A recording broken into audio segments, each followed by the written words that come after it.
Here we are 20 years later. Długo zbierałem się do tego materiału, tak samo długo zbierałem się do nagrania czegoś o Skyrimie. Tak teraz miałem bardzo podobnie z Oblivionem. Seria The Elder Scrolls zajmuje w moim życiu wyjątkowe miejsce i wielu z was może to zaskoczyć, ale było to jedno z pierwszych RPG, z którymi w ogóle miałem styczność. Stąd też ogromny sentyment i spojrzenie na te gry przez mocno nostalgiczny film. Po długim czasie namysłu, po zebraniu myśli i uporządkowaniu ich w głowie sięgnąłem w końcu po kałamarz i przygotowałem dla was recenzję The Elder Scrolls 4 Oblivion. Zapraszam was do malowniczego Cyrodiil, do samego serca cesarstwa, gdzie jest miasto Imperial City, krainy, w której wszystko wydaje się piękne, kolorowe i niemal sterylne. Będziemy przemierzać łąki, góry, lasy, ale też wnętrza obrazu. Wcielimy się w zbiegłego więźnia, który przypadkiem został uwikłany w wielką intrygę i na własne oczy widzi śmierć samego cesarza. Zapraszam do oglądania. Gra dostępna jest na Xbox Series X, S, PC w abonamencie Game Pass, a także na PlayStation 5, na którym miałem okazję ogrywać ten tytuł. Klucz do recenzji otrzymaliśmy od Bethesda Polska, za co serdecznie dziękujemy. Na wstępie warto zaznaczyć jedną rzecz. W tej recenzji nie będziemy skupiać się stricte na samej grze i nie zamierzam omawiać każdej mechaniki po kolei. To nie będzie klasyczna analiza Obliviona od A do Z, bo paryfrazując pewne zdanie, jaki Oblivion jest, każdy widział już w 2009 roku i na przestrzeni kolejnych prawie 17 lat. Bardziej będzie to wspomnienie i omówienie gry w kontekście odświeżenia, które zostało wprowadzone i tego, jak ten remaster działa dzisiaj. Ale zanim do tego przejdziemy, cofnijmy się o kilka dni przed samym Shadow Dropem, bo to jest dość ważne w kontekście całości. Już wtedy po internecie zaczęły krążyć sygnały, że Bethesda coś kombinuje. Dało się to zobaczyć po ruchach na profilach w mediach społecznościowych, po aktywności konkretnych deweloperów, no i po drobnych, ale znaczących znakach. Sam czułem narastającą ekscytację, która osiągnęła apogeum w dniu ogłoszenia specjalnej transmisji na żywo. Wiedzieliśmy już wtedy, że zobaczymy odświeżoną wersję Obliviona. Gdzieś tam zaczęły padać hasła w stylu Shadow Drop, ale szczerze, nie do końca chciało mi się w to wierzyć, że premiera może być już zaraz w tym momencie, bo wydawało mi się to wtedy zbyt ryzykowne i zbyt ryzykownym ruchem właśnie dla Bethesdy. No i w końcu przyszedł ten dzień, transmisja ruszyła i nagle padły dwa słowa: Out Now. Nie jesteście w stanie wyobrazić sobie, jak głośno krzyknąłem i jak wysoko podskoczyłem na krześle, kiedy okazało się, że premiera jest w momencie wypowiadanych słów. Co nie? Chyba jedyną osobą, która może to poświadczyć, jest sam Scoff, który chwilę po prezentacji rozmawiał ze mną przez telefon, kiedy ja byłem w absolutnej euforii. Strasznie to przeżywałem. I to nawet nie będę kłamał. Bo nagle okazało się, że za chwilę znowu wrócę do starych zwojów, ale nie w kolejnej reedycji typu Legendary Edition, Special Edition czy Anniversary. Tym razem mówimy o pełnoprawnym odświeżeniu. Powiem to totalnie szczerze, Todd Howard to potrafi, ten mały kłamczuszek i Skyl wie, co jest 6 w tej branży, co nie? No i dobra, można mu zarzucić wiele. I pierwszym przykładem jest sprzeczny marketing przy Starfieldzie, długie ukrywanie chociażby tego, czym jest tak naprawdę Fallout 76. I wiecie, narracja w stylu to gra z graczami, ale też single player i każdy się odnajdzie. No wszyscy wiemy, jak to się skończyło, no i była to totalna tragedia w dniu premiery. Ale jedno trzeba mu konkretnie oddać. Chłop ma dryg do marketingu, on potrafi mówić, potrafi sugerować, podkręcać atmosferę, szeptać między wierszami i sprzedawać wizję. Całą karierę ewidentnie ładował w punkty retoryki. I najlepszym dowodem był dla mnie Starfield Direct. Przed tym pokazem miałem tę grę, mówiąc kolokwialnie, kompletnie w dupie, bo była mi obojętna, a potem obejrzałem prezentację i hype urósł mi na tyle, że zaraz po pokazie kupiłem dostęp do gry. Rozumiecie to? Od razu po pokazie kupiłem wczesny dostęp, żeby szybciej grać w Starfielda. I dokładnie to samo wydarzyło się przy zapowiedzi Obliviona. Z każdym kolejnym zdaniem czułem, jak coraz bardziej się nakręcam, a decyzja o Shadow Dropie, moim zdaniem, kompletnie strzał w dziesiątkę. No i dobra, chwilę po premierze Oblivion święcił triumfy na Steam. Jestem przekonany, że na konsolach wyglądało to bardzo podobnie. Gracze rzucili się na odświeżenie wręcz szturmem. I to takim szturmem, wiecie, rozpychając się łokciami w tłumie ludzi, by przypadkiem nie zabrakło tej jednej sztuki dla was. I to było zajebiste i mam nadzieję, że w przyszłości będziemy częściej zaskakiwani tego typu zabiegami. Nie tylko od strony Bethesdy, ale też innych studiów, ale wróćmy może do recenzji. Zacznijmy od tego, co widać na pierwszy rzut oka i powiem szczerze, to jest jedna z tych zmian, nad którymi autentycznie ubolewam. Chodzi o menu główne. Niby błaha sprawa, ale jednak mnie to kuje w oczy. I serio, dlaczego nie można było po prostu zrobić, no wiecie, liftingu graficznego starego menu? Przecież ono było tak kultowe, tak legendarne i po prostu, tak zajebiste, że aż dziwi mnie ta decyzja twórców, żeby całkowicie je zastąpić, czymś nowym. I to czymś, co jest tak zwyczajnie współczesne, i nijakie. Nie ma co ukrywać, nowe menu nie ma duszy i tego, wiecie, czegoś. Jest takie samo jak w setkach innych gier i właśnie to kłuje mnie najbardziej, ponieważ stare menu Nie było jak inne, miał swój klimat, swoją tożsamość, było integralną częścią doświadczenia Obliviona. Na nowe, gdyby nie brama Oblivionu w tle, spokojnie mógłbym powiedzieć, że to menu dokładnie współczesnej, dowolnej gry. Bez polotu, bez stylu, byle tylko gracz kliknął nowa gra i lecimy dalej. Lecimy, możecie tam stawić wszystko i to dosłownie wszystko. I może to zabrzmi zabawnie, ale stare menu dało się cieszyć nie tylko oczy, ale i uszy. Miał klimat, miał muzykę, wiecie, ten legendarny klimacik i muzyczka. Kto ma wiedzieć, ten wie. Po prostu był wstępem do przygody. Nowe menu tego nie ma. Być może to tylko moja fanaberia i sentyment, ale w tym aspekcie totalnie nie jestem fanem nowego menu w tym odświeżeniu. Zostańmy jeszcze chwilę przy zmianach interfejsowych, bo tutaj również trochę się wydarzyło. Po pierwsze kompas. Podczas eksploracji dostajemy teraz kompas umieszczony u góry ekranu, który jednocześnie pełni funkcję minimapy. Bardzo przypomina to rozwiązanie, no wiecie, ze Skyrima. Podczas gdy w oryginalnym Oblivionie mieliśmy jedynie wąski pasek na dole ekranu. Niby skromna różnica, ale jednak jakaś. No myślę, że dla większości graczy nie będzie to miało większego znaczenia. Dla mnie osobiście też nie zrobiło to dużej różnicy. Jest po prostu inaczej, ale nie lepiej ani gorzej. Od zmiana tyle i aż tyle i po prostu tyle. Bardziej dyskusyjna natomiast jest kwestia wyglądu i obsługi inwentarza. Bethesda, chcąc teoretycznie uprościć zarządzanie ekwipunkiem, wprowadziła system zakładek, które możemy przewijać i filtrować według konkretnych kategorii. Problem w tym, że do zakładek dodano kolejne zakładki i koła itd. Z jednej strony mamy więcej sortowania, lepszą kategoryzację przedmiotów, większą kontrolę nad tym, co gdzie leży. Z drugiej strony w oryginalne było to prostsze, bardziej intuicyjne, takie na chłopski rozum, jeśli wiecie, o co mi chodzi.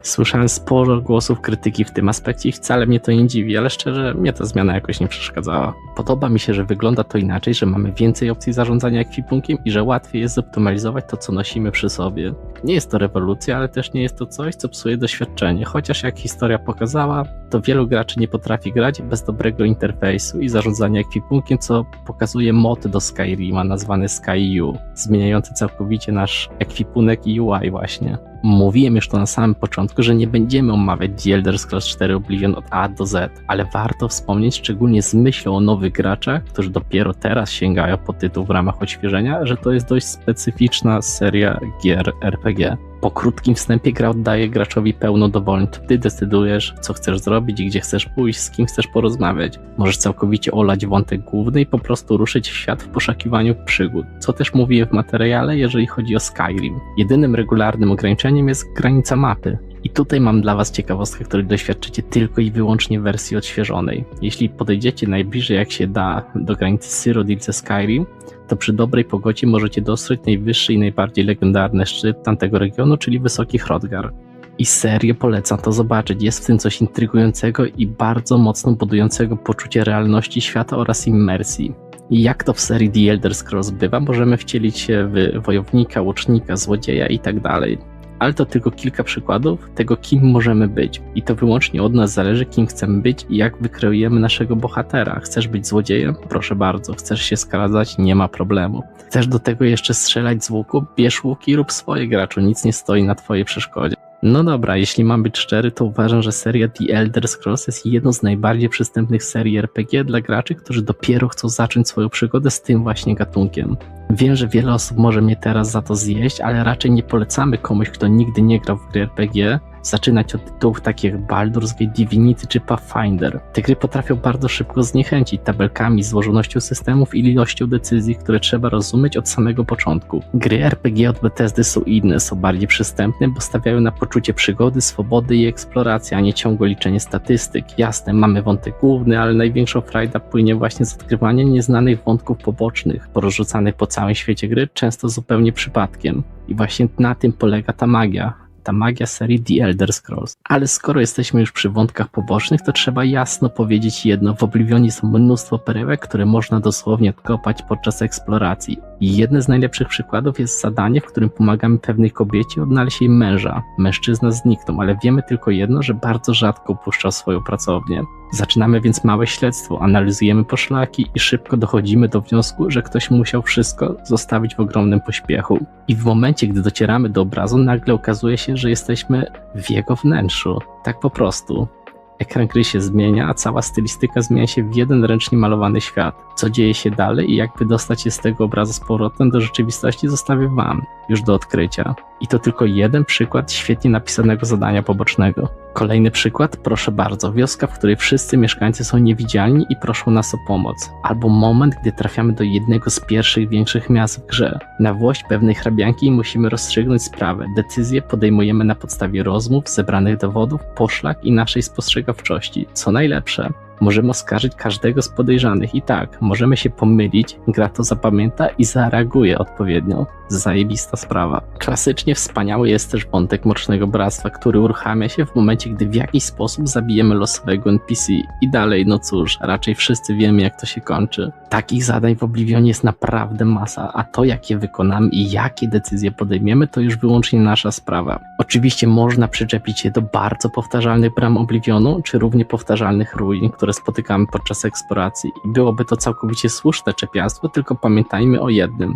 To jest remaster, a nie pełnoprawny remake. No właśnie, remaster, a nie remake. I warto sobie wyjaśnić, dlaczego gra została nazwana właśnie w ten sposób, mimo że oprawa graficzna, do której zaraz przejdziemy, jest naprawdę piękna i mogłaby sugerować coś więcej. Otóż gra nadal działa na starym silniku, który odpowiada za mechaniki i świat gry, zachowanie NPC i fizykę. Natomiast Unreal Engine 5 odpowiada za warstwę wizualną, grafikę, oświetlenie, cienie i nowe animacje. To rozwiązanie wcale nie jest nowe, bardzo podobny zabieg widzieliśmy chociażby w przypadku Diablo 2 Resurrect. Skoro już omawiamy wszystkie zmiany i różnice, to nie sposób pominąć najbardziej problematycznej kwestii, która w oryginalnym Oblivionie doprowadziła do szału praktycznie każdego gracza, czyli system skalowania poziomu. I na szczęście w odświeżonej wersji ten temat został przynajmniej częściowo ogarnięty, ale tylko częściowo.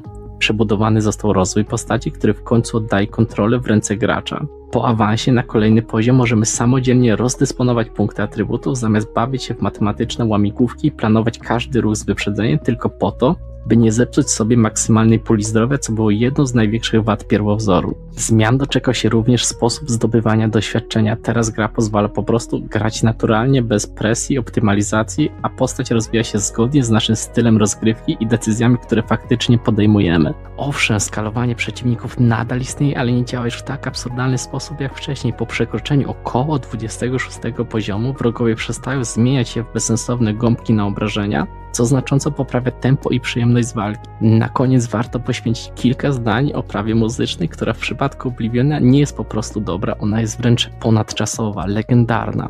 To ścieżka dźwiękowa, która dawno wyszła poza ramy samej gry, przeniknęła do memów internetu i szeroko pojętej popkultury. Jestem wręcz pewien, że większość z Was kojarzy tak zwany NPC Music, czyli kultowy Harvest Dawn. Ten utwór urósł do rangi legendy. Jest jednocześnie memiczny, absolutnie ikoniczny, a przez to cały Oblivion wciąż funkcjonuje w zbiorowej świadomości graczy nawet po tylu latach od premiery. W moim przypadku sprawa jest prosta. Mam na liczniku dziesiątki, jeśli nie setki godzin spędzonych w samym słuchaniu tego soundtracku już poza grą. Ale to żadna niespodzianka. The Elder Scrolls od zawsze słynęło z fenomenalnej muzyki, która buduje klimat równie mocno jak świat, fabułę czy eksplorację. I to właściwie tyle, co chciałem Wam dzisiaj przekazać. Oblivion jest dość ciekawym światem, ale nie tak unikalnym chociażby jak Skyrim. Brakowało mi w tym świecie właśnie tego czegoś, ale mimo wszystko bawiłem się nadal dobrze. Jest to bardzo dobrze zrealizowany remaster, którego Bethesda po prostu nie może się wstydzić. Dajcie znać, co myślicie o Oblivionie, czy graliście w oryginał, czy może dopiero sięgacie po remaster. Sekcja komentarzy jest wasza. Dziękuję za oglądanie, trzymajcie się,